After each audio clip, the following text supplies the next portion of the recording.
તો કેમ છો મિત્રો? મજામાં? હું અરુણ જાડેજા તમારું હાર્દિક સ્વાગત કરું છું એક નવા વ્લોગમાં. તો કાલે એસટીઆઈનું પેપર લેવાનું હતું. તેમાં ઘણા આપણા ફ્રેન્ડો ગયા હતા, કેમ કે આપણે વોટ્સએપમાં 150 ફ્રેન્ડ થવા આવ્યા છે. તેમાં ઘણા જોડે મેં કોલ્સમાં વાત કરી અને ઘણા જોડે મેં વોટ્સએપમાં પણ વાત કરી. તો ઘણા એક્સપિરિયન્સ કરવા ગયા હતા કે આવનારી જે પોલીસની ભરતી છે એમાં પછી થોડુંક આપણને ક્યાં વાંધો ન આવે, અનુભવ થોડોક થઈ જાય. એટલે અલગ અલગ લોકો બધાને અલગ અલગ મંતવ્ય થઈ ગયા હતા. ઘણા એ તૈયારીવાળા હતા એ પણ એમાં ગયા હતા. તો બધા ભેગી વાર્તાલાપ કરી મેં. તો એમાં મને એક વસ્તુ વધારે જાણવા મળી કે બધાને ટાઈમનો બહુ અભાવ રહ્યો. ટૂંકમાં ટાઈમ બધાને ઘટ્યો. હવે માનો ને સમજો ને તમે કે મોસ્ટ ઓફ ઘણા ખરા મિત્રો એમાં હતા ટાઈમનો બહુ શું કે અભાવ રહ્યો. એટલે મતલબ જે ટૂંકમાં જે હોશિયાર જો ચાલક હતા એ લોકોએ કેવું કર્યું કે એ કરવાનું જોડે કરતા જ ગયા હતા. અમારે એક સારા એવા છે ટૂંકમાં મિત્ર, એને એમ કીધું હતું અરુણભાઈ કે આપણે તો કંઈ વાંધો નહોતો આવ્યો એ કે મેં એ કરવાનું જોડે જ રાખ્યું હતું, પણ ઘણા એવા બીજા હતા એને એ કરવાનું રહી ગયા હતા. કેટલા એ કર્યા મૂકીને વહી આવ્યા હતા. એટલે ટાઈમનો બહુ અભાવ બધાને પડ્યો. પણ હું તમને એક વાત એ કહેવા માંગુ કે આપણે ખરેખર કે જે હોમવર્કશીટ આવે ને જે કુંડાળા કરવાનું, એની ઘણા મિત્રોએ મને એ વિનંતી કરી કે અરુણભાઈ એની પ્રેક્ટિસ તમે કરજો ભાઈ. કેમ કે 200 કુંડાળા કરવાના, આપણે સમજી લો પોલીસ કોન્સ્ટેબલ 200 જ કરવાના છે. એટલે 200 કુંડાળા કરવા હાથ ક્યાં રહી જાય છે. એટલે એની થોડી પ્રેક્ટિસ કરજો. કેમ કે ત્યાં કણે કે પછી કે શું કહેવાય ભૂલું બહુ જ પડે છે કે એટલે અને જોડે કે એ કરવાનું પણ જે વસ્તુ રહે ને યારે રાખજો. અને કોઈ એવી વસ્તુ જો હોય કે દાખલા કોઈ દાખલાનું તમને સમજી લો કે મેથ્સની તમને વાત કરું કે મેથ્સમાં કોઈ દાખલો ઘણા એમાં 2, 3, 5 દાખલા એવા હોય જ થઈ કે જે યુનિક હોય, એમાં થોડોક આપણો ટાઈમ પણ ખર્ચાઈ જાય એવો હોય. તો એ બધાને કે થોડુંક શું કહેવાય સ્કીપ કરવાના કે અને કે પછી કે ટાઈમ વધે તો એમાં ફોકસ કરવું, બાકી ખોટું બધે કે ટાઈમ કે બગાડવાનો નહીં મને કે.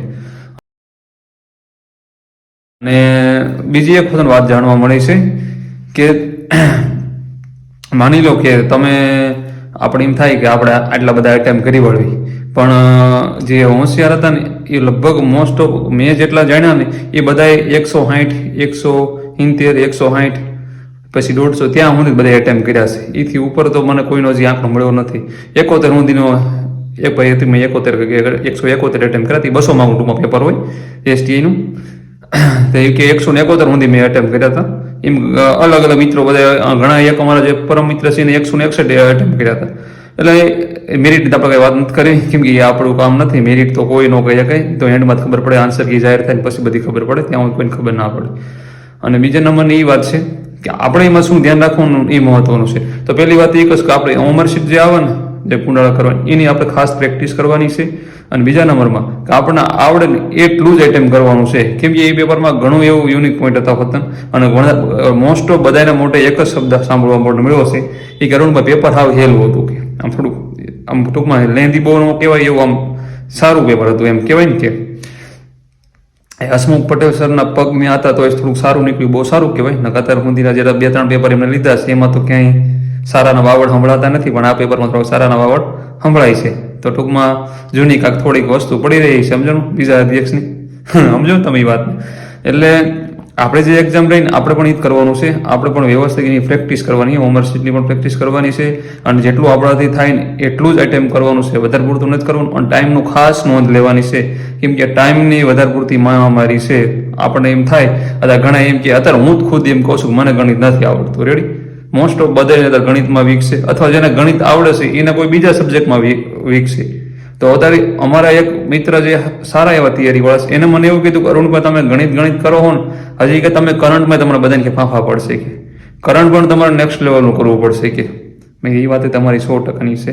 એટલે કે તમે બધાને થોડું ફોકસ કરો. માની લો કે તમને જે ગણિત નથી આવડતું જેટલું આવડે એટલું કરો, બાકી કે બીજો એક સબ્જેક્ટમાં 2-3 માર્ક ખેંચવાનું એમાં ગણતરી કરો કે તમે કે ખોટું આમાં રહેવા દો.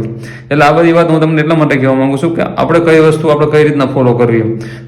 ઘણા એક સબ્જેક્ટ ડરાવતા હોય કે આ સબ્જેક્ટ મને આવડતો નથી, પણ એને કરવાનો 50%માં કરો, 40% કરો, બાકીનો કોઈ બીજો સબ્જેક્ટ વધારે મજબૂત કરો, એના થોડોક માર્ક્સ વધારે સ્કોર થાય એવું કરવાનું. અને શું કહેવાય અત્યારે તમે જોવો ને તો ગમે કોઈ એકાદો સબ્જેક્ટ જોડી વીક હોય જ તે, એટલે ખોટું કોઈ ટેન્શન આપણે લેવાનું નથી.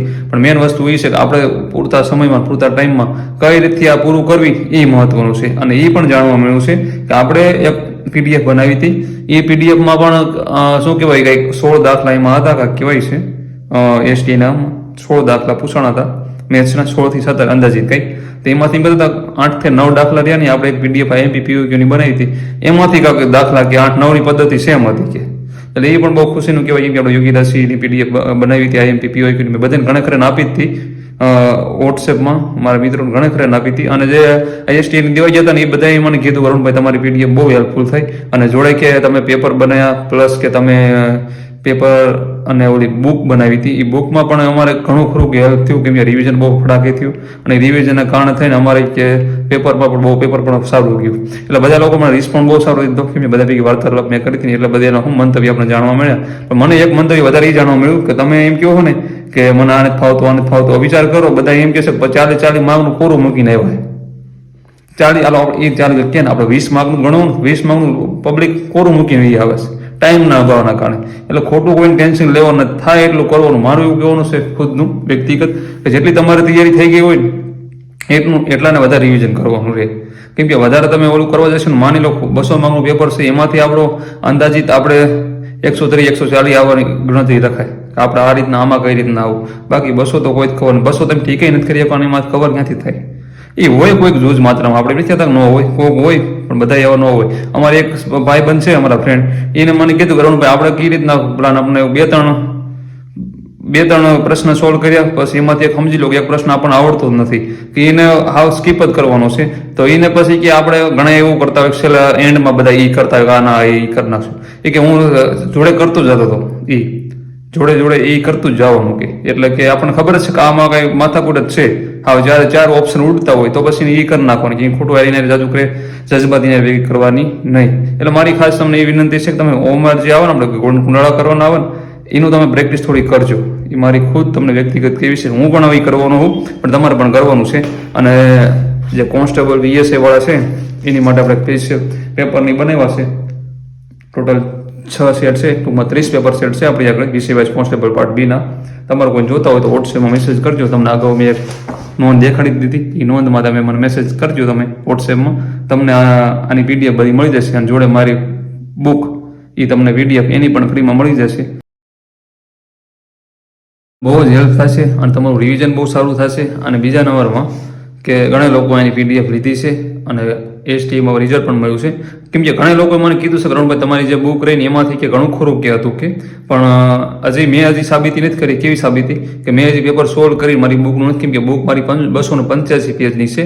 એ હું જ્યારે રિવિઝન પાછી કરીશ ને મેં 3-4 વાર ઓલરેડી રિવિઝન કરી નાખી છે. પણ હવે જ્યારે નેક્સ્ટ ટાઈમ પાછી રિવિઝન કરીશ ને ત્યારે હું પેપર એવડું પ્રિન્ટ કાઢી અને નોટ કરતો જશે ક્યાંક ક્યાં આપણે બુકમાંથી ક્યાં ક્યાં પ્રશ્ન નીકળ્યા છે એ ઘણું ખરું. તો કેમ કે અમારા 2-3 ફ્રેન્ડ એવા હતા એ વ્યક્તિગત મને કોલમાં કીધું કે નાના અરુણભાઈ તમારી બુકમાં ખરેખર ઘણું કે આમ કવર થઈ ગયું હતું કે એટલે થોડુંક આપણે હેલ્પ થઈ જાય તો આપણી મહેનત શું કે પાણી ન જાય બીજું કંઈ નહીં. અને મોસ્ટ ઓફ આપણે કવર થાય એ રીતના બધું નોટ કર્યું છે અંદર. તો ચાલો તમને જે વાત જણાવવાની હતી એ મેં જણાવી દીધી છે. એટલે હોમવર્કની જે રહીને કુંડાળા કરવાની તમે ખાસ પ્રેક્ટિસ કરજો. કેમ કે એનું ત્યાં ઘણા બધા ઘણા એમ કહેતા હતા કે ભાઈ અમારી તો કે આંગળી અંગૂઠા રહી ગયા હતા